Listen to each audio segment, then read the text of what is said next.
Today we're changing out our Britta water filter for a new one.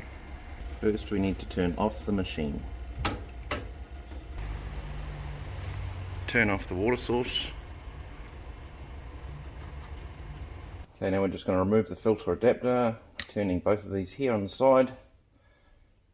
And now just purging out any water that's left in the filter. There will be a bit of pressure. And then when that's done, don't forget to close that purge valve again. Just going to remove the cap on our new filter and then attach the adapter and then turn these around to lock it in place. Turn your water back on.